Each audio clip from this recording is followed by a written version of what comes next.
Hi everyone, I'm Satya. I'm an IT engineer and a soft skill trainer.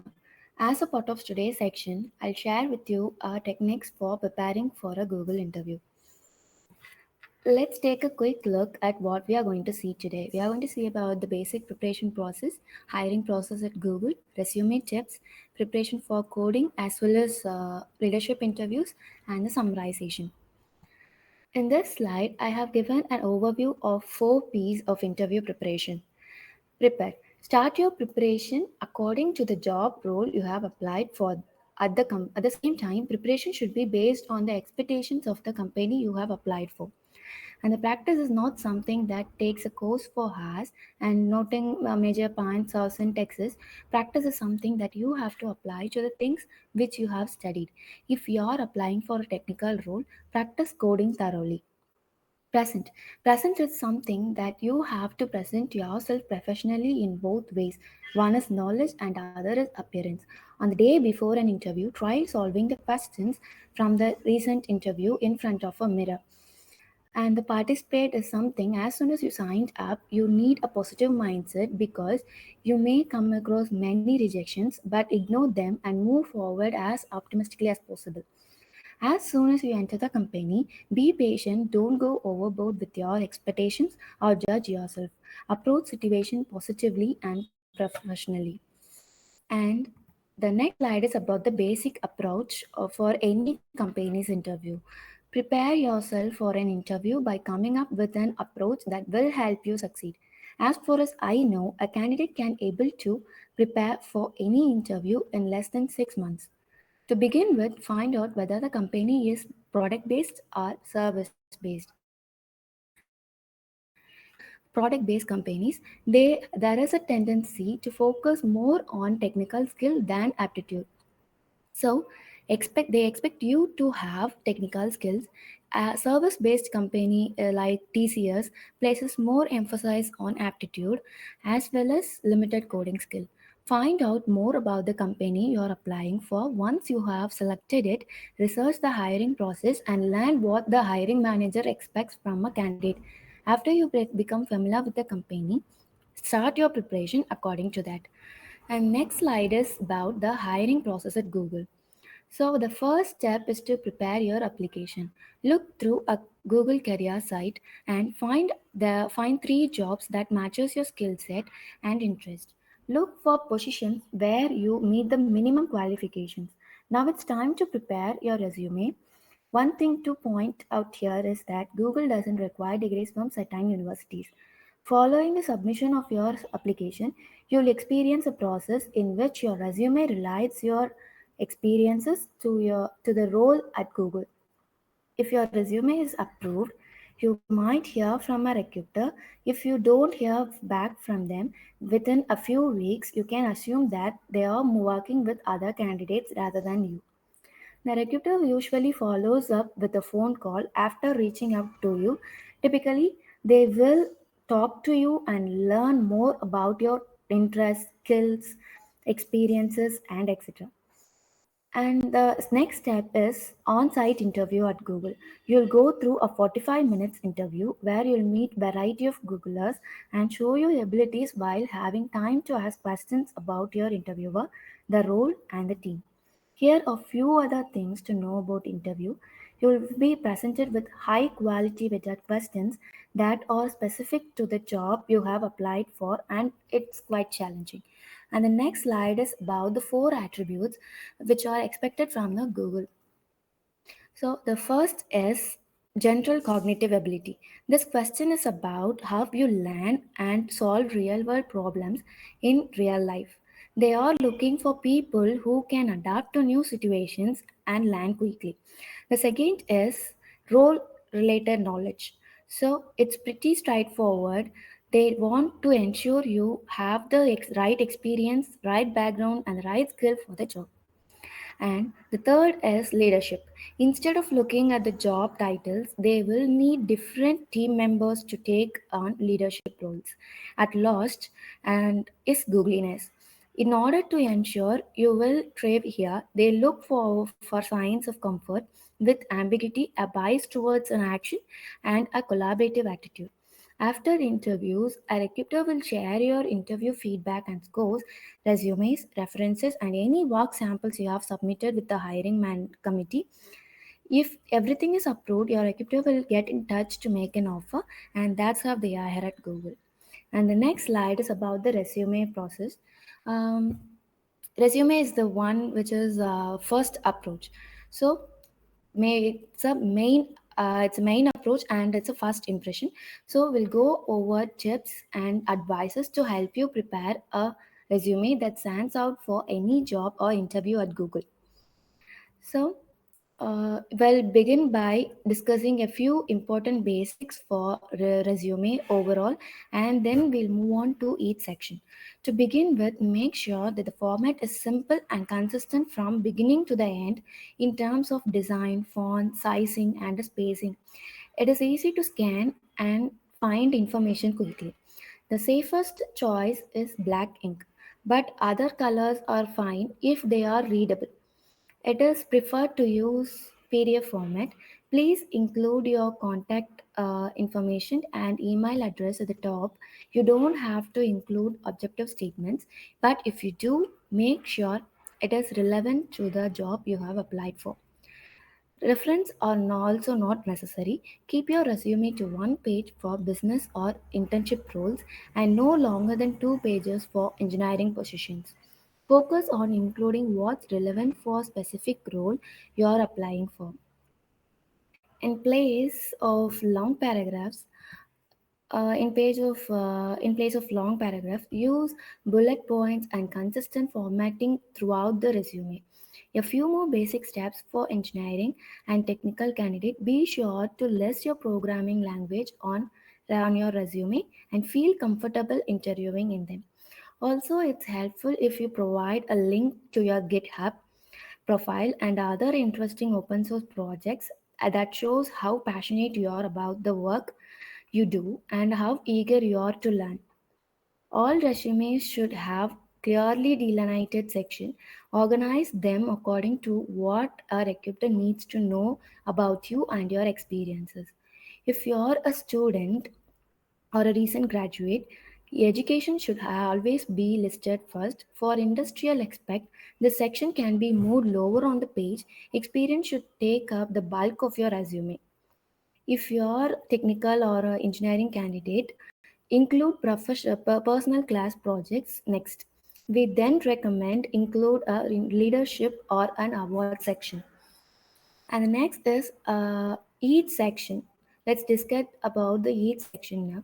First up is education. If you graduated from a university recently, you should include more details here.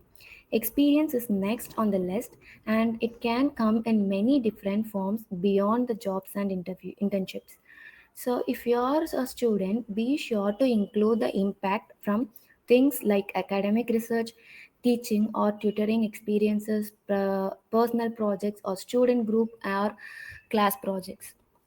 Include your employer position and dates employed for all jobs and internships in month year format. Make sure your bullet point descriptions are concise and clear. Similarly, each bullet on your resume use action words such as designed, debugged, negotiated, developed, managed, and so on. So, the person reading your resume can easily and quickly understand your skills and experiences. You can even bold and italicize your keywords related to the job description to highlight your relevant skills and experiences. It's important to focus on the results and impact of your work. So list metrics and example concisely rather than writing long descriptions. Let's apply to the next section of your resumes, leaderships and awards. Here, you can include your relevant leadership positions, awards, university honors, scholarships, and the other types of recognitions. The last section of your resume should include anything else they should want to know about you because they love learning about what makes you. This is particularly important if you are currently a student. Be sure to include any involvement you have in students groups include multicultural, academic committee service, and social organization, especially if you have a leadership position. You can also link relevant publication, papers, patents, and conferences presentations too. And the next slide is about a coding interview. So, communication and collaboration are critical aspects of performance. You should demonstrate these qualities in your interview. Designing a solution, writing a code, and understanding a problem are a vital element of an interview. You should be familiar with your commonly used algorithms and data structures. I can suggest reviewing the algorithm and discussing it with your interviewer before diving into the coding. So the perfect solution isn't required right away. Candidate will be expected to write idiomatic code in their preferred language and style. Candidates often choose to write code in C or C++, Java, Python, JavaScript, or other languages. Choose a language that you are familiar with. You will be evaluated on your conceptual understanding. Moreover, they'll realize that you can easily learn another programming language if you are proficient in one. So you don't have to worry about memorizing syntax or punctuation. And the commonly used algorithms and data structures are you should be familiar with these data structures and algorithms. So, arrays, linked list, stack, queue, sets, maps, binary trees, heap, graphs. These are the data structures you should be familiar with. And these are the algorithms: sorting, searching, divide and conquer, dynamic programming and memorization, greedy algorithm, recursion, graph traversal, breadth and depth first search. These are the algorithm and data structures you should be familiar with. And as soon as you are done in your coding interview, you should run through at least one or two test cases to check your work. Good test input should excise the boundary condition in your inputs. So make your example simple and compact to ensure that accuracy of your resume, of your code. And the next one is preparation for leadership interview. At Google, leadership is an integral part of every position. It doesn't matter what role you're interviewing for. You will be evaluated based on your communication and leadership skills, ability to work with teams, visions, navigations of complexity and uncertainty, and delivering results. So if it doesn't matter, so if your interview, uh, they'll want to know about the times when you genuinely valued your teammates' opinions, even when they differed from yours. Furthermore, you will need to prepare answer to questions such as: have you formulated your team mission? Who are the users of your products? And what are you solving for? And you should be prepared to think outside the box and share examples of your vision and product thinking. Also, they will be evaluating you on your project management skills and how you deliver results. They will be looking for clear goals, planning, delegations, progress management, and maintaining the team's focus. On one hand, you want to remain adaptable and ensure enough space for creativity. On the other hand, you still want measurable results in the end, and consistent tracking helps that. Be prepared to explain how you would balance the process and getting the results you need. And lastly, they'll need you to hear how you're improved as a leader over time. So share with them the moments when you didn't get it right, what you learned, and how you grown.